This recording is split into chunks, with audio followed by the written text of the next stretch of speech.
The chateau, into which my valet had ventured to make forcible entrance, rather than permit me, in my desperately wounded condition, to pass a night in the open air, was one of those piles of commingled gloom and grandeur which have so long frowned upon the Apennines, not less, in fact, than in the fancy of Mrs. Radcliffe.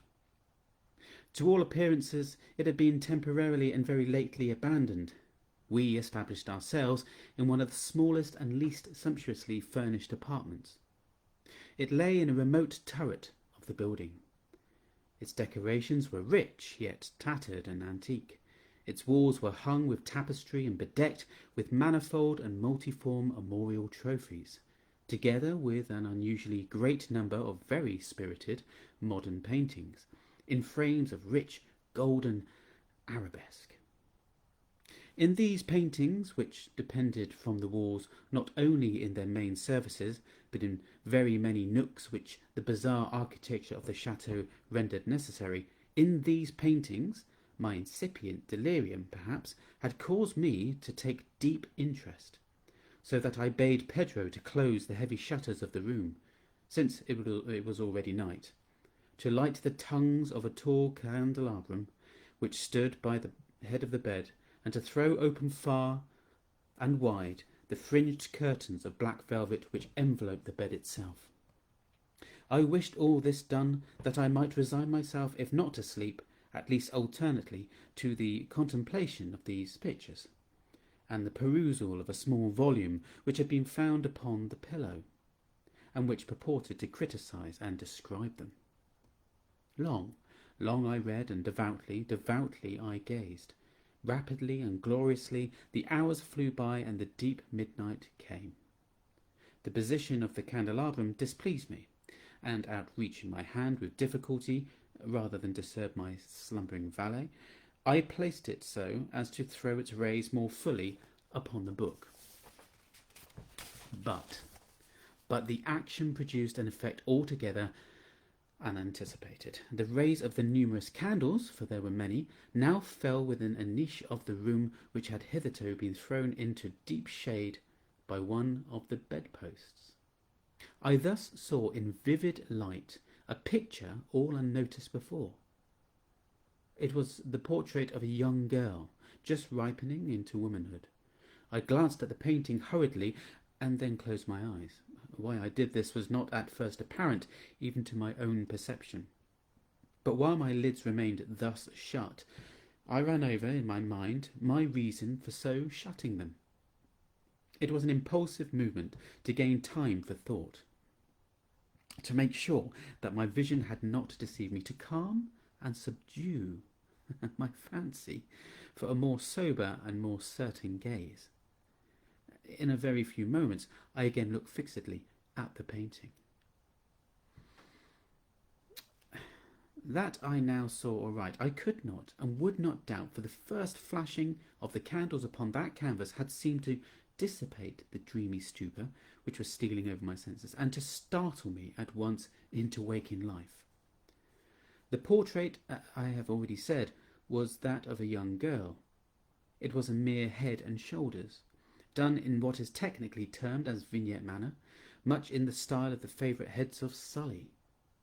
The arms, the bosom, and even the ends of the radiant hair melted imperceptibly into the vague yet deep shadow which formed the background of the whole.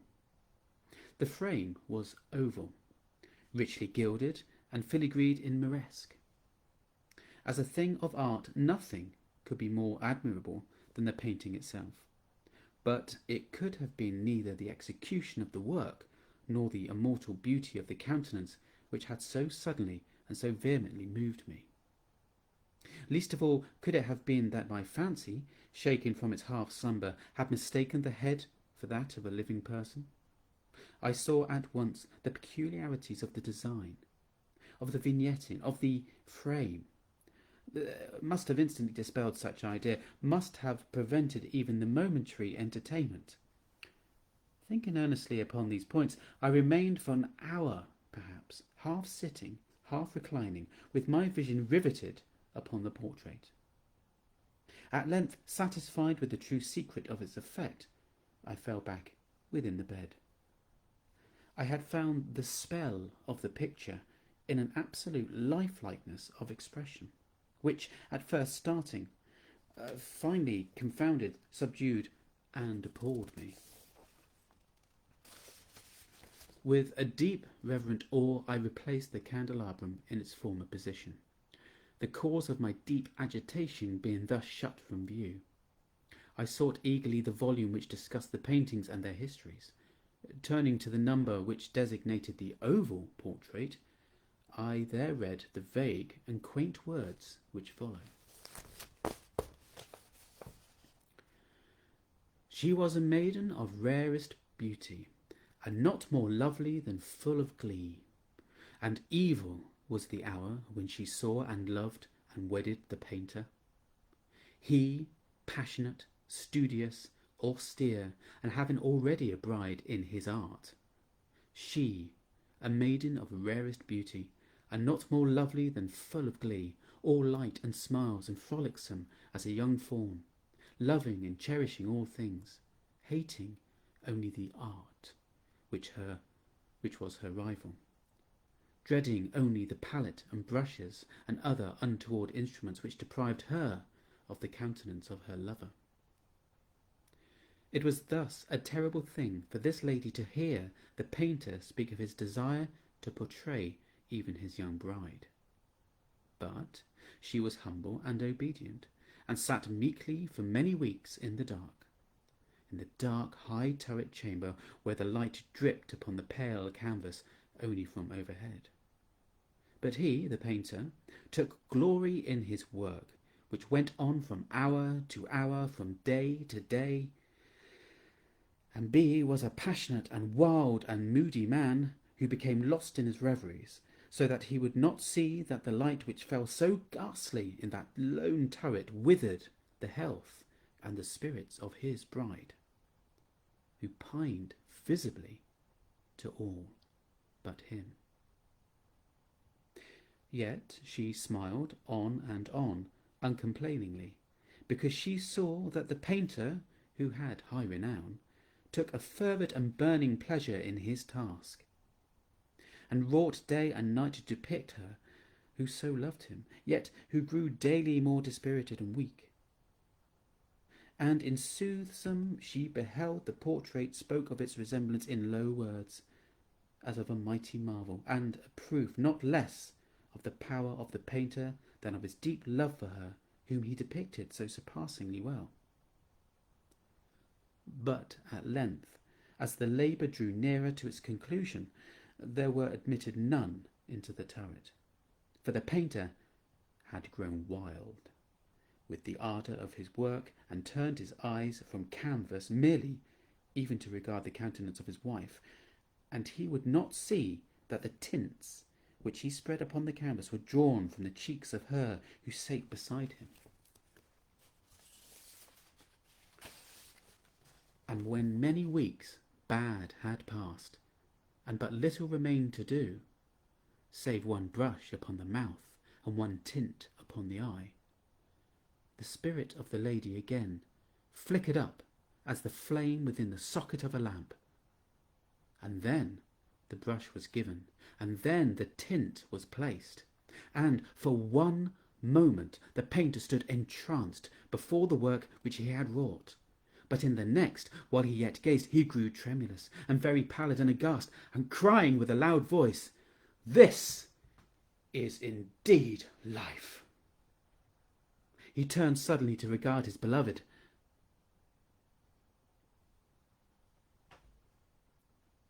She was dead.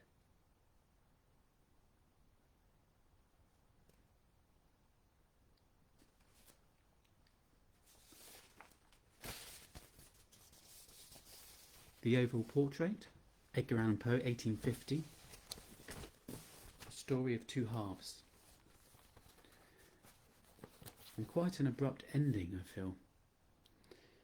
Very hard to read that last line, to get it right, to get that impact. Annabel Lee is the next thing I'm going to read, a poem. Very romantic, but a very sad romantic poem. He was very obsessed with romance was Mr. Poe, and kind of death and spirits and the afterlife and all those strange and wonderful things that were going on in his head ended up on the page. And I think this is something that I was never that keen on when I was reading it a long, long time ago. But the more I've read it recently, the more I really have enjoyed it. And the more I've kind of got what it's all about a bit more. But because it's quite esoteric and quite odd in places where you think, what is he talking about? But yes, jealous angels. Not necessarily doing good things. Right, here we go. It was many and many a year ago in a kingdom by the sea that a maiden there lived whom you may know by the name of Annabel Lee. And this maiden she lived with no other thought than to love and be loved by me.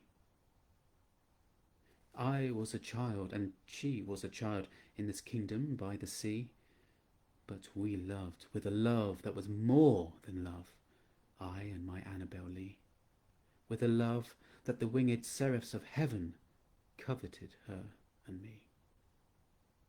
And this was the reason that long ago, in this kingdom by the sea, a wind blew out of a cloud, chilling my beautiful Annabel Lee, so that her highborn kinsman came and bore her away from me, to shut her up in a sepulchre in this kingdom by the sea.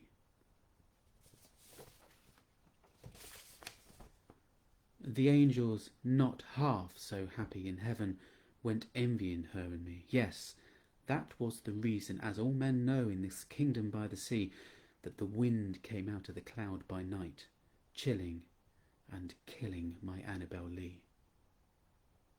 But our love, it was stronger by far than the love of those who were older than we, of many far wiser than we, and neither the angels in the heaven above nor the demons down under the sea can ever dissever my soul from the soul of the beautiful Annabel Lee. For the moon never beams without bringing me dreams of the beautiful Annabel Lee, and the stars never rise but I feel the bright eyes of the beautiful Annabel Lee. And so all the night tide I lie down by the side of my darling, my life and my bride, in the sepulchre there by the sea, in her tomb by the sounding sea.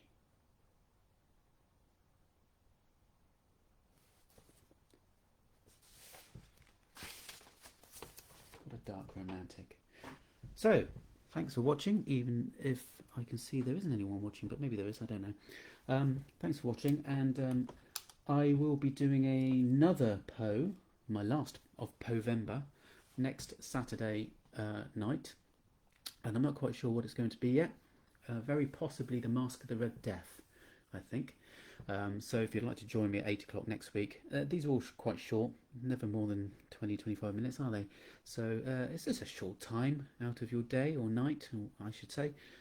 Grab yourself a little wine and have a story. And after that, I will be starting Monday night readings from 7 o'clock at the beginning of December, and it will be the 4 staves of A Christmas Carol, which is a big thing because it will last about 50 minutes a time. So it's a proper story. I'm not going to whittle it down or edit it out. And even though I've read it all my life, reading it live is going to be a challenge. But I'm going to do it for you, and I'm going to do it for my son. My son, who is raising money for uni fees, which is what I'm doing as well for him. So hopefully, when I put the PayPal up, if you fancy sticking in £1, pound a Poe. That's what I should say. A pound of Poe. Pound of Poe. Pound of Poe. Half a pound of mush. Yeah, if you want to whack £1 in the PayPal, that'd be great. Thank you very much. If not, don't worry. Like I say, on Monday, what is it? The first Monday of December, for 4 Mondays, leading up, I think, to the 21st, will be A Christmas Carol by Charles Dickens. Read by me. My God, that's going to be interesting. Anyways, thanks very much, and I hope you have a nice evening, We're off to play Trivial Pursuit online now. Wish me luck, it's the 1986 edition.